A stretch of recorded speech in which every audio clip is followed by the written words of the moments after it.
Friends, आपल्या आजीच्या चॅनलमध्ये स्वागत आहे. आजीने आज मटण केलेलं आहे, मटणाचा रस्सा, कोकणी स्टाईल मटणाचा रस्सा. तर आज आमच्याकडे वाढदिवस आहे, त्याच्यामुळे आजीने मटणाचा रस्सा केलेला आहे आणि ते मटण मस्तपैकी शिजते. तुम्ही बघू शकता की ते त्याला मस्तपैकी असा टेक्स्चर आलेला आहे आणि त्याला आम्ही स्टीम करण्यासाठी ते ठेवलेलं आहे.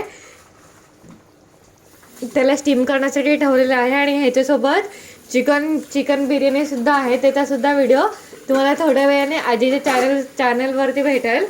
त्या चिकन बिर्याणीचा व्हिडिओ मी ह्याच्या आधी पण टाकला होता, पण यापूर्वी जर कोणी चिकन बिर्याणी केली नसेल आपल्या घरी तर तुम्ही आजीच्या स्टाईलने चिकन बिर्याणी करून बघा. म्हणजे तुमच्या घरच्यांना पण चिकन बिर्याणी आवडेल आणि ते बोलतील की चिकन बिर्याणी तुम्ही अशी कोणाची रेसिपी बघून केलीत, म्हणजे तुम्ही पण त्यांचे व्हिडिओ कसे पुढपर्यंत टाकायला अशी अपेक्षा आहे. आणि तुम्ही आजीच्या चॅनलला जर सबस्क्राईब केलं नसेल तर आत्ताच सबस्क्राईब करा. थँक्यू.